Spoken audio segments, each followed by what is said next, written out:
अपने अपने पति को ना भगवान मानने की जो परंपरा है ना, ये आज से नहीं है। माता सीता भी राम को भगवान मानती थी, लक्ष्मी जी भी भगवान को चरण दबाकर सेवा करती हैं। ये परंपरा हम लोगों ने अपने सारी जिंदगी अपनी दादी को, अपनी माँ को, बहुत लोगों को देखा कि पति को भगवान की तरह रखती हैं, सेवा करती हैं। पहले करवा चौथ नहीं होता था, गांव गांव में जो करवा चौथ आज मनाया जाता है ना, पहले करवा चौथ नहीं होता था। लेकिन आज की स्त्रियां जो करवा चौथ करती हैं, आज की स्त्रियों से ज्यादा प्रेम पहले की स्त्रियों को अपने पतियों से था, बिना करवा चौथ के। ये नहीं कह रहे हैं हम कि आज नहीं है, लेकिन पहले ना कोई करवा चौथ नहीं था, कोई फॉर्मेलिटी नहीं थी, लेकिन तलाक भी कहीं नहीं था। पति पत्नी का रिश्ता बहुत मधुर होता है, इसलिए आपका पति हो या आपकी पत्नी हो, दोनों एक दूसरे के पूरक होते हैं। रिश्तों में ना दोनों की जरूरत, दोनों से ही तो रिश्ते हैं। साइकिल के दो पहिया यदि हैं तो साइकिल ठीक है, एक भी पहिया नहीं है तो साइकिल कैसे चलेगी, कितने दूर तक जाएगी। ऐसे गृहस्थी में पति पत्नी दोनों पहिए की तरह है, ना कोई कम है ना कोई ज्यादा है, दोनों बैलेंस। इसलिए पति और पत्नी दोनों को समझदार होना चाहिए, एक दूसरे के लिए जीवन होना चाहिए, एक दूसरे की खुशी का ख्याल होना चाहिए। आज रिश्तों में ना खटास क्यों है, झगड़े क्यों हैं?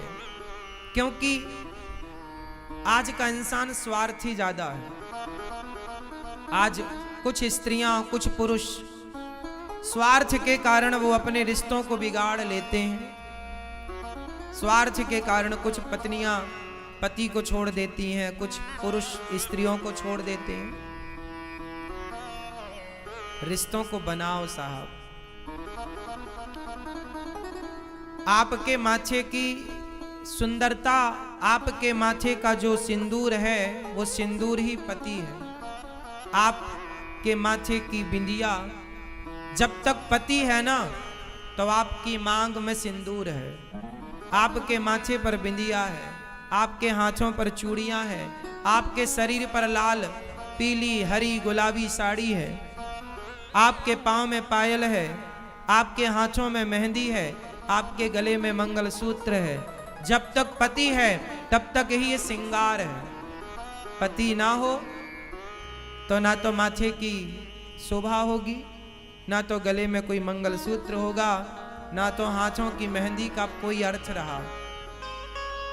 हाथों की मेहंदी भी तब तक शोभायमान होती है जब तक पति हो। इसलिए तो कहते हैं कि अपने पति को भगवान के रूप में देखो। मतलब आप जैसे पत्थर की मूर्ति को आप भगवान मानते हो, तो फिर पति को भगवान क्यों नहीं मान सकते? इसलिए अपने पति को पुरुष ना मानो। यदि भगवान मानोगी तो बात सेट हो जाएगी। फिर तुम हो प्राणपति, तुम हो एक अगोचर सबके प्राणपति। वो और आपके रामलाल जी दोनों हो गए एक, और जब एक हो गए तो फिर वही परमेश्वर है, वही पति है। तो पति को किस भाव से देखना चाहिए? परमेश्वर। तो भगवान ही पति के रूप में है ऐसा मानना चाहिए। भगवान ही पति के रूप में है, और ऐसा कभी नहीं मानना चाहिए कि हमारा पति नहीं है। मीरा ने कभी नहीं माना कि मेरे पति नहीं है। मीरा ने इनको अपना माना। और आप में से जिनके पति भगवान के धाम चले गए हैं, शरीर के पति, तो आपके शरीर के पति ही तो गए हैं। प्राणों के पति तो जहां की तहां हैं, उनसे रिश्ता जोड़ लो ना। वो तो जहां की तहां है, वो तो नहीं कहीं गए। वो तो पहले भी आपके पास थे, आज भी आपके पास। तो आप उनकी तो हो ही, आप मानो ना मानो। आप अपने असली पति को भूल गई हो। बस असली पति को पहचान लो कि वो आपके जन्म जन्म के प्राणों का पति यही है। हम सबके पति हैं ये। इसलिए अपने अपने पति को ना भगवान मानने की जो परंपरा है ना, ये आज से नहीं है। माता सीता भी राम को भगवान मानती थी, लक्ष्मी जी भी भगवान को चरण दबाकर सेवा करती हैं। ये परंपरा हम लोगों ने अपने सारी जिंदगी अपनी दादी को, अपनी माँ को, बहुत लोगों को देखा कि पति को भगवान की तरह रखती हैं, सेवा करती हैं। पहले करवा चौथ नहीं होता था। गांव गांव में जो करवा चौथ आज मनाया जाता है ना, पहले करवा चौथ नहीं होता था।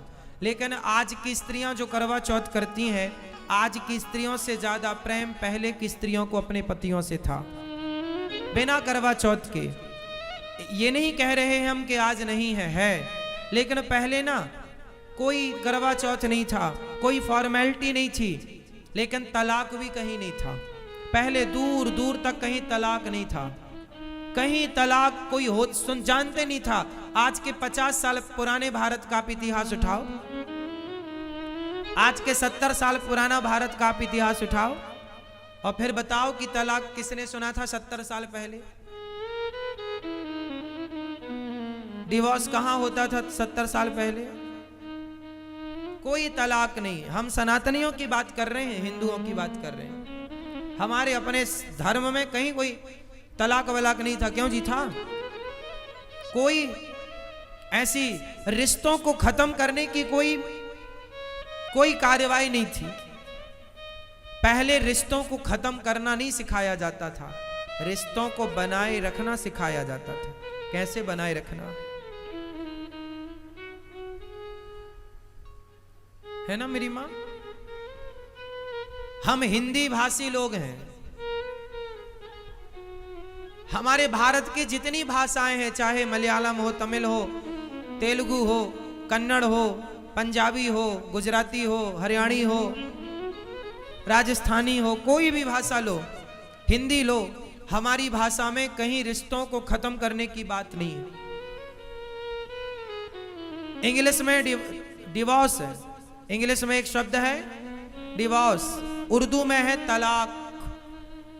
तलाक दे करके आप रिश्ते छोड़ सकते हैं उर्दू में, इंग्लिश में डिवोर्स कह के आप रिश्ता छोड़ सकते हैं इंग्लिश में। पर बताओ हिंदी में क्या है जिसको कहकर रिश्ता खत्म किया जा सकता है? बोल के बताओ। उर्दू में तलाक है, इंग्लिश में डिवोर्स है, हिंदी में बताओ क्या है? गुजराती में क्या है? पंजाबी में क्या है? बोलो, है कुछ? क्यों नहीं? हमारी भाषा में ये शब्द नहीं है। क्यों? क्योंकि हमारे देश में इन शब्दों की जरूरत ही नहीं पड़ी कभी, और जरूरत थी ही नहीं, इसलिए प्रयोग नहीं हुआ। हमारे यहां जोड़ना सिखाया जाता है, तोड़ने का नहीं है। क्यों जी? शब्दों को तोड़ने की विच्छेद हो सकती है, शब्दावली हो सकती है शब्दों को तोड़ने में व्याकरण के हिसाब से, पर रिश्तों को तोड़ने का कोई नहीं है। क्यों जी? है। इसलिए तुम ही मेरे मंदिर, तुम ही मेरी पूजा, तुम ही देवता, तुम ही देवता। तो आप लोग कितने लोग गृहस्थी को बढ़िया चलाएंगे मेरी माँ? पति कुछ भी कहे, पत्नी कुछ भी कहे, पति भी चुप रहा करे और पत्नी भी चुप रहा करे। गुस्सा सब कोई करता है। आपका पति आपको गुस्सा करता है, महाराज जी हमारे पति बहुत डांटते, बहुत गुस्सा करते। हाँ, यदि प्यार आपसे करता है तो गुस्सा भी आपसे करेगा। ऐसा तो नहीं कि प्यार करे आपसे और गुस्सा करने जाए पड़ोसन को। पत्नी के साथ भी यही है कि जब प्यार आपसे करती है तो गुस्सा भी उसका अधिकार है, करना, करेगी, करना भी चाहिए। थोड़ी थोड़ी बातों में कई बार रिश्ते टूट जाते हैं, कमजोर पड़ जाते हैं, दरार आ जाती है। इसलिए रहीमन धागा प्रेम का, रहीम जी कह रहे हैं, रहीमन धागा प्रेम का, मत तोड़ो चटिकाए, टूटे से फिर ना जुड़े, जुड़े तो गांठ पड़ जाए। जीवन का कोई भी घड़ी जीवन की आखिरी घड़ी हो सकती है। इसलिए अपने लोगों के लिए थोड़ा समय निकालो, पत्नी से बढ़िया से बात करो, पति से बात करो, माँ से, पिता से, हर रिश्ते को समय दो। अपने भाई से भी रिश्ता क्यों बिगाड़ना? रिश्ते क्यों किसी से बिगाड़े हम? रिश्ते बिगाड़ना समझदारी नहीं है, बनाए रखो, काम आएंगे। और जीवन में ना सबकी जरूरत पड़ती है, इसलिए आप सोचे हमें किसी की जरूरत नहीं है, यदि कोई ये कहता हमें किसी की जरूरत नहीं है तो ये कहना गलत है। जीवन में सबकी जरूरत पड़ती है। माचिस की तीली से लेकर गृहस्थी में क्या जरूरी नहीं है ये बताओ। एक माचिस की भी जरूरत पड़ती है, सुई की भी जरूरत पड़ती है, सब चाहिए। तो आप जैसे सब चीजें रखते हैं, आपके घर में माचिस भी होती है, सुई भी होती है, झाड़ू भी होती है, पोंछा भी होता है, आपके घर में सब कुछ होता है जो आपको लगता है जरूरत है। जैसे सब चीजों के होने से घर होता है, उसी प्रकार हर रिश्ते के होने से जीवन होता है। हर रिश्ता होना, मां जरूरी है, पिता जरूरी है, पत्नी जरूरी है, पति जरूरी, भाई जरूरी, बहन जरूरी, हर रिश्ता जरूरी है। हर रिश्ते का एक अपना आनंद है, क्यों जी?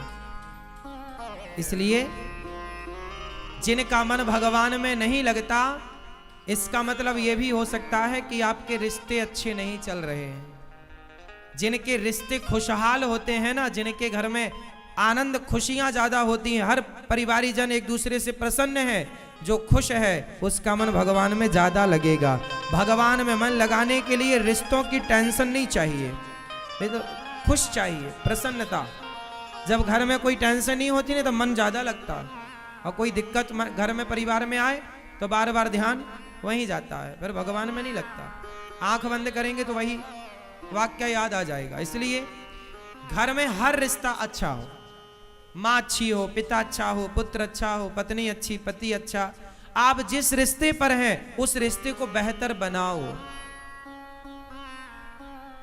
और घर में बड़ों की बहुत जिम्मेदारी है, माता पिता की जिम्मेदारी है कि आप अपने बच्चों की खुशी का ख्याल रखें।